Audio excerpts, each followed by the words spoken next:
Salut, shalom, shalom à tous et à toutes.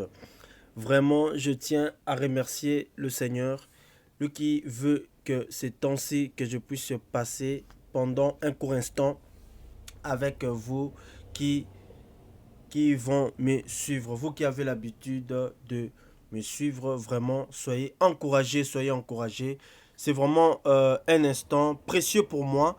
Et je sais que pour ceux aussi qui aiment la parole de Dieu, qui est notre vérité, cette parole, c'est celle qui nous libérera, c'est celle qui va nous éclairer.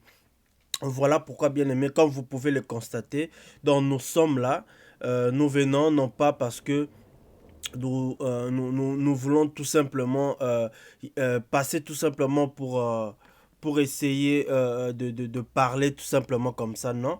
Mais nous savons que nous avons l'amour pour des frères, vous voyez.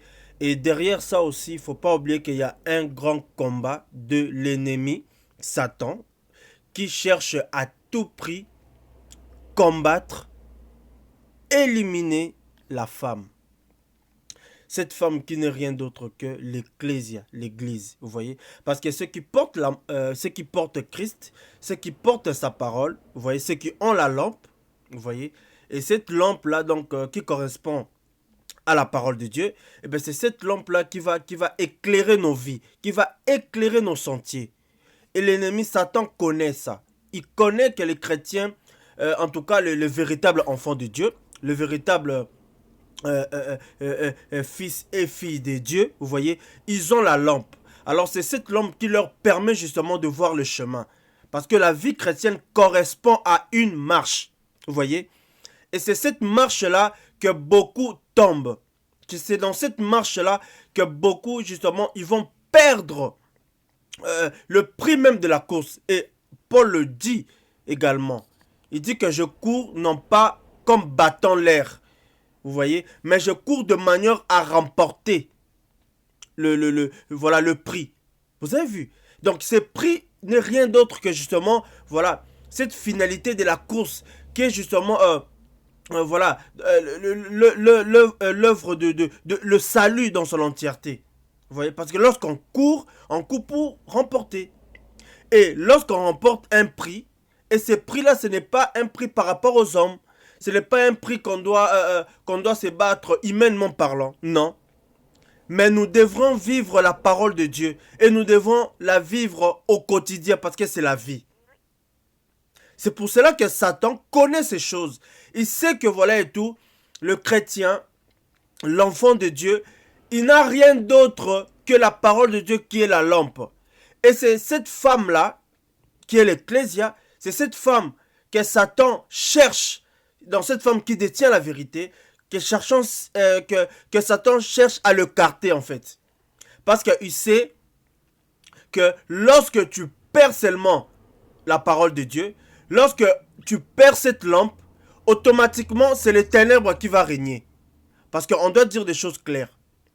La parole, justement, va t'éloigner de l'hypocrisie, du mensonge. La parole de Dieu va t'éloigner, justement, de l'impudicité. La parole de Dieu va t'éloigner, justement, de choses auxquelles toi-même tu ne te rends pas compte, mais en faisant ces choses-là, tu t'éloignes peu à peu devant le Seigneur. Vous voyez, tu as des critiques, tu es tellement hypocrite, tu as l'amour de l'argent, vous voyez toutes ces choses-là. Tu es orgueilleuse, tu es orgueilleux, tu es hautain. Vous voyez tout ça. Pour une fille même, pour des filles justement auxquelles, quand on le parle comme ça, elle est prête pour se défendre et même dire des choses qui font mal à l'autre. C'est pas ça, frère. C'est pas ça, ma soeur. Parce que tu tombes dans le piège de l'ennemi. C'est de t'écarter justement dans la voie de la vérité. Donc, je n'ai pas encore commencé. Je vais commencer d'ici 2-3 minutes. Là, je commence cet enseignement. Et après quoi, je vais pouvoir terminer. Donc, je disais que la femme, justement, qui a la lampe, qui a cette lumière en lui, Satan cherche maintenant à écarter cette lampe. Parce qu'il sait que cette lampe-là va te permettre, justement, de croître, de grandir. Que tes yeux vont s'ouvrir et tu vas remarquer l'ennemi. Tu vas voir comment est-ce que les démons viennent Comment est-ce qu'ils cherchent à te faire tomber dans leur piège. Tu verras ça, parce que tu as la parole, et la parole c'est ta lampe. C'est celle que tu utilises maintenant pour qu'elle puisse t'éclairer, pour voir le chemin. Comme la parole de Dieu nous dit dans Psaume 119, verset 103. Verset 105. Psaume 119, verset 105. Que ta parole est une lampe à mes pieds. Vous voyez? Et un flambeau à mes mains. Vous voyez, vu? La parole de Dieu, c'est la lampe, c'est la lumière. Qui dit lumière, justement? Or, la lumière, c'est Christ. C'est Yeshua qui est la lumière. Il dit dans Jean 8. Vous voyez? Yeshua dit dans Jean le chapitre 8, verset 12. Il dit, je suis la lumière du monde. Vous voyez? Cette lumière-là, il ne faut pas confondre par rapport à la lumière justement que nous avons, nous les humains. Cette lumière, elle a été créée. Vous voyez? Cette lumière que nous avons. Voilà.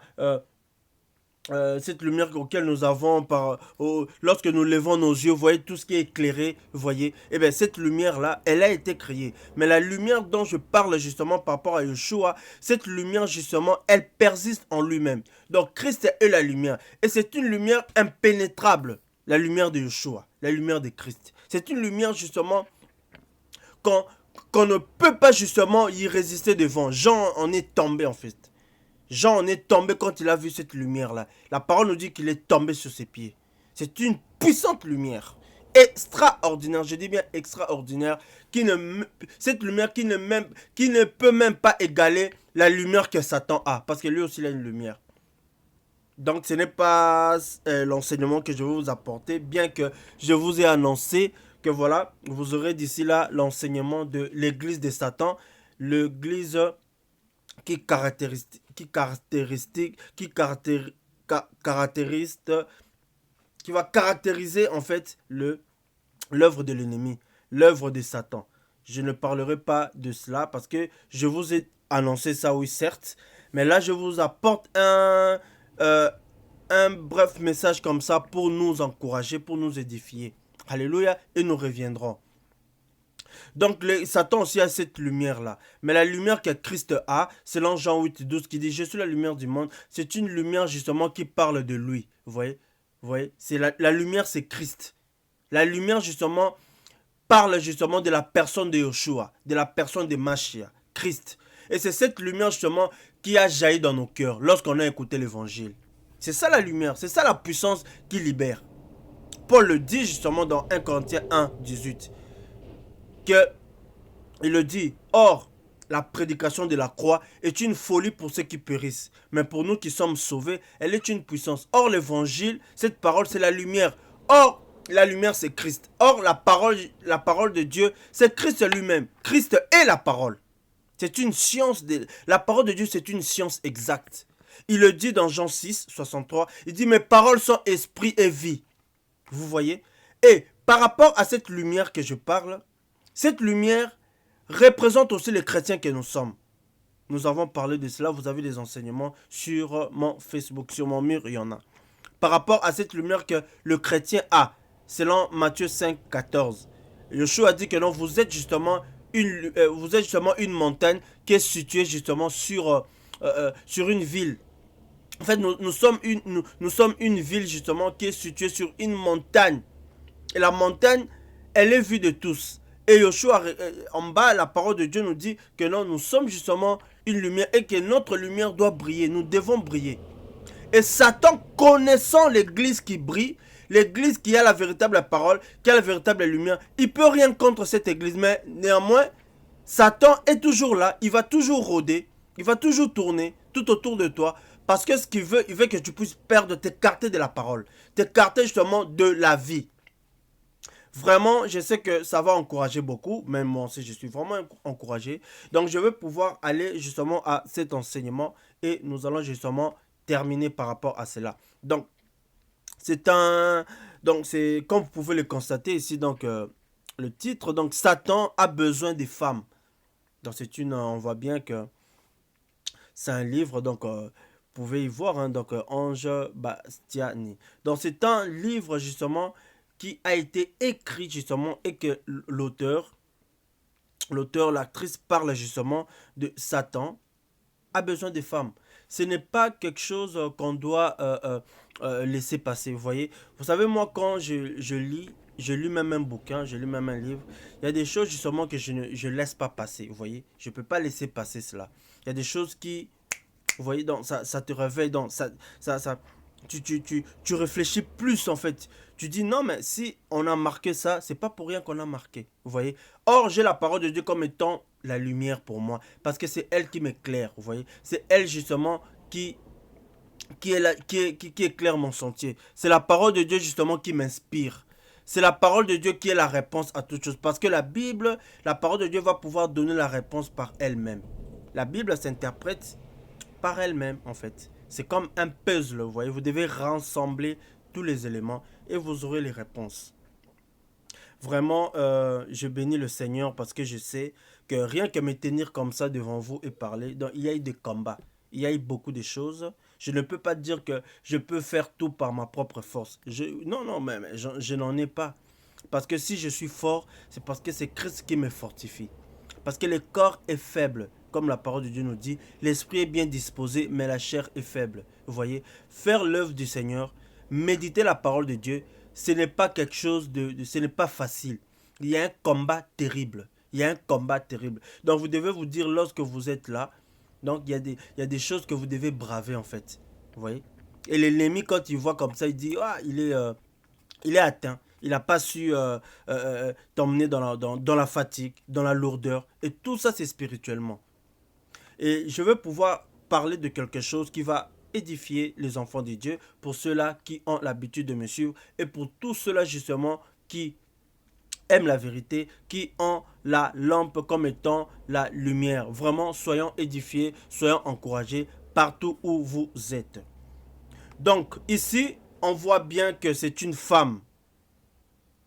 On parle bien ici clairement.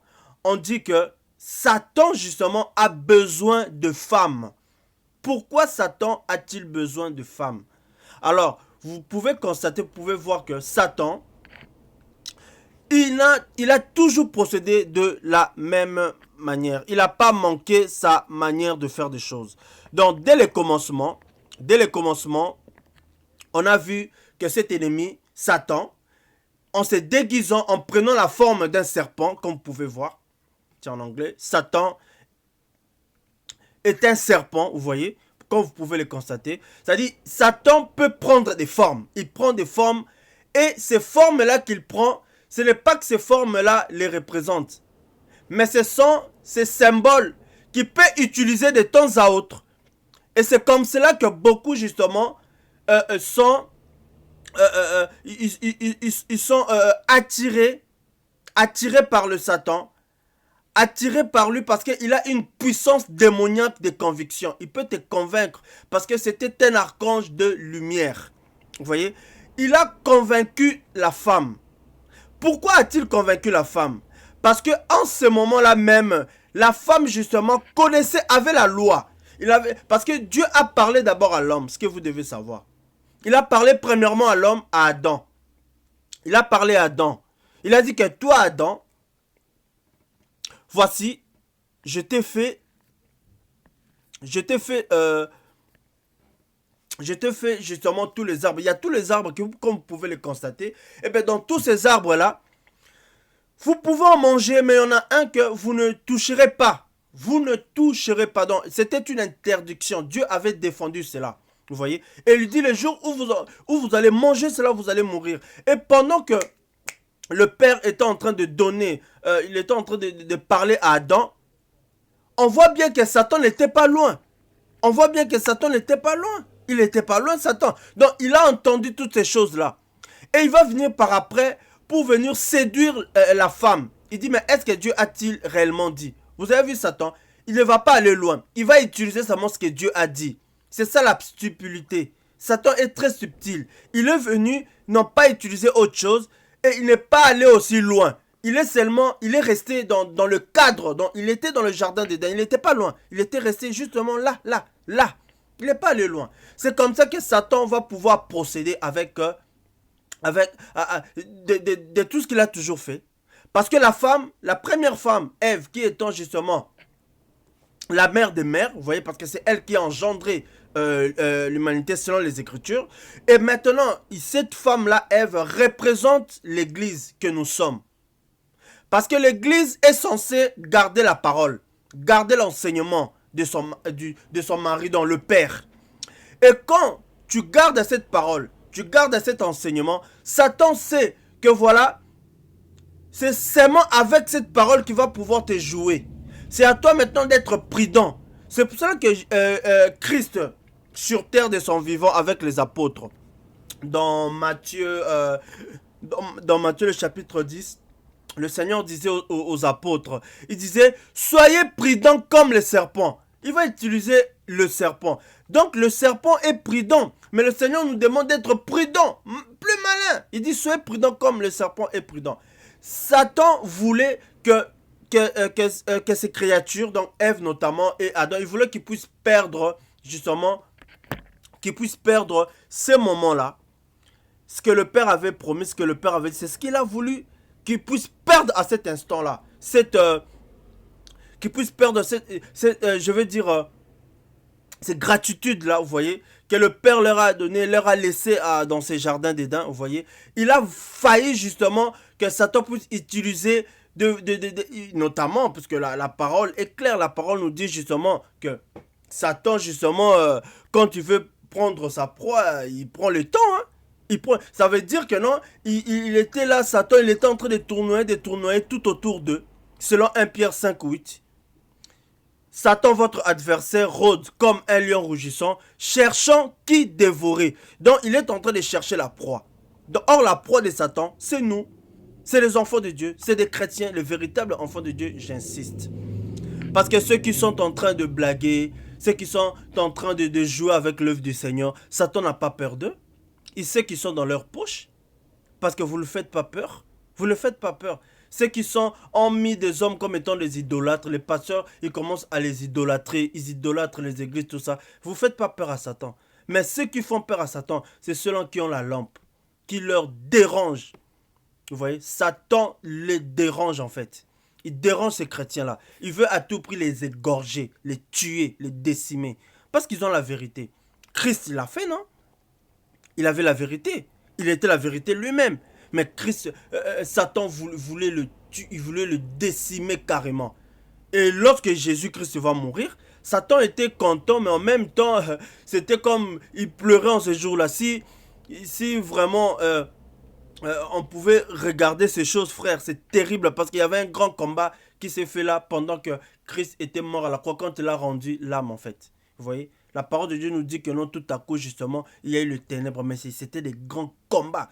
C'était les grands combats, un combat spirituel terrible, un grand combat qui s'est passé en ce moment-là. Vous voyez, on nous parle justement que non, Christ les a dépouillés, les a désarmés. Donc tous les démons, tous les mauvais esprits étaient là en ce moment. Il les a convoqués. Il les a tout mis sous pied. Oh, notre Seigneur Jésus est trop fort. Christ est trop fort. Il est trop fort. Vous voyez? Et Satan maintenant, il a la haine contre justement cette postérité de la femme. Vous voyez? Il a la haine contre eux. Il veut maintenant combattre l'église, tuer l'église. Vous voyez?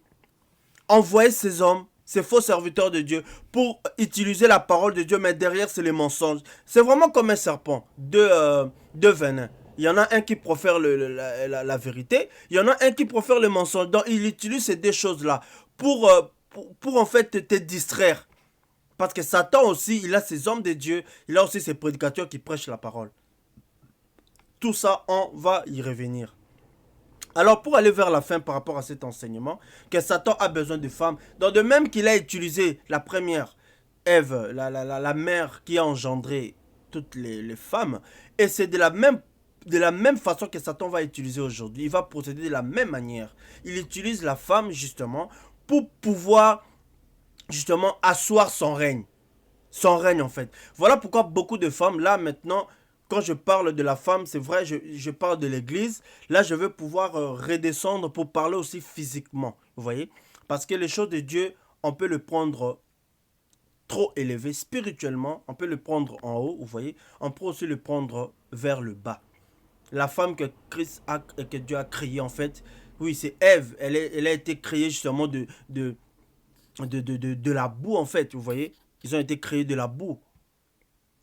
Notamment quand la parole est claire là-bas, que le Seigneur va prendre l'aliment de la terre, il va pouvoir façonner l'homme, vous voyez. Donc, le Père a façonné avec ses mains, vous voyez. Donc maintenant, quand je veux pouvoir parler de cette femme-là maintenant, je parle de la femme physique que nous sommes maintenant, que tu es.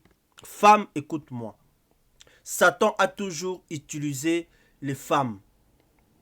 Satan a toujours procédé de la même manière. Il ne va pas changer sa stratégie. Il y a deux types de femmes. Il y a la femme que Dieu a créée, une belle créature par rapport à son mari. Lorsque Adam va voir, il va dire, voici cette fois-ci l'os de mes os et la chair de ma chair. Vous avez vu? Et cette femme-là aussi, c'est spirituellement que le Père, justement, en concevant Ève, il voit que dans cette femme-là, justement, doit naître, justement, l'ecclésia, l'église. Vous voyez? C'est cette femme, justement, qui va pouvoir donner plus tard, notre Seigneur Jésus-Christ de Nazareth, qui va venir sur le sein d'une femme. Et c'est une naissance miraculeuse, parce que c'est impossible que quelqu'un puisse naître sans passer par le contact physique entre l'homme et la femme. C'est impossible, même scientifiquement parlant. Mais vous pensez vraiment que non, Dieu qui a tout créé ne peut pas faire des choses justement qui peuvent dépasser l'humanité? Oui, Christ est né justement, non pas avec un rapport normal, pas avec un rapport normal comme l'homme, entre l'homme et la femme, mais il est né justement par la puissance, par la vertu de l'esprit. La parole de Dieu nous le dit, vous voyez. C'est cette naissance-là justement qui va pouvoir dépasser même beaucoup d'autres confessions, beaucoup d'autres religions, beaucoup même disent que non, cela n'est pas vrai. Mais nous allons suivre ce que les Écritures nous disent, nous allons parler à la lumière de la parole de Dieu. Il dit quoi dans Genèse 3, le Seigneur dit au serpent, hein, donc il dit, puisque tu as fait cela justement, voici donc la postérité de la femme, voilà, c'est-à-dire il va t'écraser, t'écrasera la tête, et toi tu le blesseras sur les talons, vous voyez. Or justement, on a vu plus tard que quand Christ est venu, il est venu par une femme. Il est venu par une femme. Et quand Christ est venu à la croix, Satan sa tête, justement, littéralement, donc c'est ça, sa tête a été écrasée. Donc Christ a écrasé sa tête. Or la tête nous parle de la vision, de la manière de coordonner les choses. Mais cela ne dit pas que Satan a abandonné. Il est toujours là et il est toujours actif. Il n'abandonne pas. Satan, il n'abandonne pas. Parce que nous sommes dans une guerre terrible. Vous voyez? Et dans cette guerre-là, si tu n'as pas de bonnes armes, tu vas faillir. Et la parole nous dit que quand il va écraser sa tête, et toi qui dans Satan, tu le blesseras sur le talon. Or, on voit bien que le talon, eh bien, quand tu as mal au talon, tu vois bien que quand on marche, donc si tu as très mal et tout au talon, tu vois bien, tu ne sais pas mettre tes chaussures. Or, les chaussures nous parlent des ailes de l'évangile. Vous voyez? Vous comprenez ce que je dis ici. Et maintenant, quand tu as mal au talon et tout, et que tu ne sais pas mettre tes sandales, alors les sandales, c'est par rapport aux ailes de l'évangile, comme la parole de Dieu nous dit. Donc cela veut dire quoi? Cela veut dire, par rapport à notre marche chrétienne, Satan va nous combattre. Il y aura tellement de choses auxquelles Satan va mettre devant de nous. Des épreuves, tout ça, des persécutions. Toutes ces choses-là doivent arriver. C'est aussi comme nous sommes blessés dans le talon. Mais nous devons continuer parce que c'est une course. Et dans cette course-là que nous faisions, tu dois regarder justement à la référence. Tu dois regarder à la personne justement qui te dit viens. Celui qui te dit viens, c'est qui? C'est Christ. Et c'est à lui qu'on doit regarder. C'est lui qui nous éclaire au travers de sa parole. Vous voyez? Or, les épreuves qui peuvent nous arriver, Jacques nous dit que de pouvoir prendre ça comme étant un sujet de joie. Des persécutions, toutes ces choses-là. Parce que un fruit, quand il est mûr, on a besoin. On ne va pas jeter une pierre à un fruit justement qui n'est pas mûr. Vous comprenez ce que je veux dire? Donc ceux-là justement, qui n'ont pas la vie de Christ, Satan n'a que faire d'eux. Parce qu'ils sont dans sa poche à lui. Mais les chrétiens, qui sont de fruits mûrs, qui ont le fruit de l'esprit, qui ont reçu véritablement Christ, qui ont la lampe, ce sont eux que Satan cherche. Parce que les païens, ils sont aveuglés par Satan. Satan les a aveuglés. Alors, ils ne peuvent pas voir la lumière de l'évangile. D'autant plus que Satan, les païens sont aveuglés par Satan. Leur intelligence sont obscurcies selon 2 Corinthiens, 2 Corinthiens 4, dans 2 Corinthiens chapitre 4, verset 4. Vous savez que le Dieu de ce siècle a aveuglé l'intelligence. Vous voyez, afin que beaucoup ne puissent pas justement être éclairés par l'évangile. Donc si Satan fait comme cela aux païens, et à combien de fois nous les églises, nous aussi chrétiens que nous sommes, l'église, la femme que nous représentons, eh bien Satan aussi, il fait de la même manière. Donc il ne va pas chercher tout le monde. Donc il ne va pas attaquer tout le monde, vous voyez. Il va seulement être là où justement toi tu lui déranges. En fait, par ta mise en pratique de la parole de Dieu, vous voyez, par ta vie de piété, vous voyez, par ton obéissance.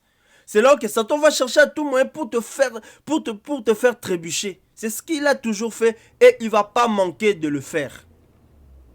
Vous voyez? Et c'est cette femme-là que je dis pour aller vers la fin. C'est cette femme-là, Ève, qui va prendre son temps à écouter Satan. Du fait que tu as pris le temps d'écouter Satan, voilà pourquoi tu as été séduit. Tu as été séduit. Voilà pourquoi tes oreilles, l'église ne peut pas entendre n'importe quoi. Il y a des enseignements comme ça quand tu entends. Il y a des paroles comme ça quand tu entends ça. Ces paroles ne sont pas bonnes. Elles rentrent en toi et elles te détruisent. Nous sommes là pour représenter... nous sommes les ambassadeurs de Christ. Donc tout ce que nous disons doit avoir trait par rapport aux Saintes Écritures, par rapport à la lumière de la parole. Nous n'allons pas prendre des choses, je sais pas moi, des choses qui n'ont rien à voir avec la parole de Dieu. Donc les Écritures sont là, les enseignements sont là. Vérifiez les Écritures. Vous voyez? Et Satan agit de la même manière aussi par rapport à ce qu'il a fait avec Ève. C'est ce qu'il fait avec l'Église aujourd'hui. Parce que 1 Pierre 5, 8 nous dit qu'il rôde, votre adversaire rôde, il cherche à qui dévorer. Vous voyez? Et la femme est tellement combattue. La femme, vous êtes combattue, vraiment, je vous dis, peut-être beaucoup s'en rendent même pas compte. Nous allons lire un verset et nous allons terminer par cela. Dans Proverbe chapitre 31, je suis au verset... Proverbe 31, verset 10. Proverbe 31, verset 10. Je lis la parole. Je lis la parole du Seigneur. Qui trouvera une femme vaillante? Elle est plus précieuse que de perles. Son mari lui octroie sa confiance. Il ne manquera pas d'en tirer son profit. Tous les jours de sa vie, elle fait son bonheur. Dans cette femme-là, elle fait le bonheur de son mari. Et son malheur, jamais. Dans la femme, elle fait le bonheur de son mari, mais le malheur, elle n'en fait pas. Et c'est une femme justement que la parole précise dit qu'elle est vaillante, donc elle est forte. Elle est précieuse. Précieuse que de perles. Waouh! Elle est précieuse que de perles. Donc Satan connaît que la femme justement, c'est une créature, c'est une créature merveilleuse. Lorsque Adam, l'homme, le premier homme, Adam, quand il voit cette femme-là, il dit que non, ah franchement, j'en ai vu, parce qu'il y avait des animaux, qui marchaient à quatre pattes, tout ça. Il en a vu en tout cas. Mais de cette modèle-là, non. Il a dit non, ça c'est autre chose. Ça c'est vraiment l'os de mes os, la chair de ma chair. Satan n'étant pas loin. Parce que l'homme, avant qu'il ne soit créé, parce que la femme vient de l'homme, selon la parole. L'homme, avant qu'il ne soit créé, Satan était déjà déchu. Donc il sait, il connaît les choses. Vous voyez? Et il a vu que l'on volait tout, que le Père, quand il crée l'homme, eh bien, il va pouvoir lui donner la domination. Et il dit à la femme maintenant que toi, tu dois être soumise à ton mari. Satan, maintenant, il connaît ces choses-là. Qu'est-ce qu'il va faire? Il va inverser les choses. Il va inverser ça. Parce que Ephésiens 5, à partir de verset 22, nous dit que l'homme étant le chef de la femme, comme Christ est le chef de l'église, et que la femme doit être soumise à son mari, comme l'église l'est à Christ. Et Satan connaît cet ordre. Cet ordre-là, c'est une hiérarchie, ce que Dieu a posé. Donc, c'est un fondement. Et Satan, qu'est-ce qu'il veut faire? Il veut inverser ça. Et là, je suis dans le couple. Vous avez vu beaucoup de femmes aujourd'hui, En fait, beaucoup de femmes sont en pantalon. Donc ça, c'est une façon de dire, hein, parce qu'on sait bien que les femmes aujourd'hui mettent des pantalons sensés et tout ça. Mais ce que je veux dire aujourd'hui, c'est que la femme aujourd'hui veut prendre la place de l'autorité, veut prendre la place de l'homme. Vous voyez? Donc c'est comme si elle veut être la tête. Donc nous sommes dans les Écritures. L'homme est le chef de la femme. Donc qui dit chef dit aussi la tête. C'est lui qui donne une certaine manière, une certaine façon de voir et de marcher. Si maintenant toi tu veux prendre sa place là, donc il y a un désordre. Et c'est ce que Satan fait. Il veut mettre les désordres dans le couple, il veut mettre les désordres dans la maison. Quand maintenant l'homme, sa parole ne s'y entend plus, la femme n'entend plus sa parole, la femme fait ce qu'elle veut, ou bien elle n'en fait qu'à sa tête, elle prend des décisions toute seule, elle n'en parle même pas à son mari le sait après. Tout ça, c'est les désordres de Satan. Ce sont les démons qui travaillent avec lui, qui les envoient. Parce que dans chaque maison, dans chaque couple, vous avez des démons que Satan envoie comme ça. Pour aller voir comment est-ce que le marié, les jeunes mariés, ceux qui ont eu plus de temps dans le mariage, tout ça. Satan envoie ces démons pour voir comment les choses se passent. C'est terrible, nous sommes dans une guerre. Nous sommes dans une guerre. C'est pour cela que non, tout chrétien, tout enfant de Dieu doit savoir que non, Satan ne va pas abandonner parce qu'il n'a pas peur de qui que ce soit. Même Christ, il n'a pas eu peur de lui. Dans Matthieu 4, il s'est approché de lui. Donc s'il s'est approché de Christ, à combien de forte raison nous? Nous, aujourd'hui, son ecclésia, il ne va pas avoir peur de nous. Maintenant que cette femme-là, que la parole nous dit, qu'elle est forte, elle est vaillante et qu'elle est précieuse plus que le perle et que son mari lui octroie sa confiance. Le mari ici, c'est le Père. Christ nous donne la confiance. Il peut que nous donner la confiance. Or, cette confiance-là, ce n'est pas une confiance humainement parlant. La parole nous dit de pouvoir avoir la confiance en Yahweh, en notre Dieu. Et Christ aussi veut travailler avec nous. C'est ça la collaboration. Il veut collaborer avec nous. Mais Satan veut inverser les choses. Il veut que les femmes, que l'Église aujourd'hui puisse faire des choses qui font mal à Christ. Que l'Église ne soit pas dans la parole pour faire mal à Christ. Il veut détourner beaucoup de chrétiens. Pour que beaucoup de chrétiens fassent non la volonté de Dieu, mais la volonté de Satan. Vous voyez? La volonté de Satan, c'est quoi? Que tu adores ton église, que tu adores ton pasteur. C'est ça la volonté de Satan. Tu es idolâtre et Satan aime ça. Et tu fais mal au Père. Voilà pourquoi ici je dis, par rapport à cette parole, je vais aller à la fin. Toujours dans Proverbe 31.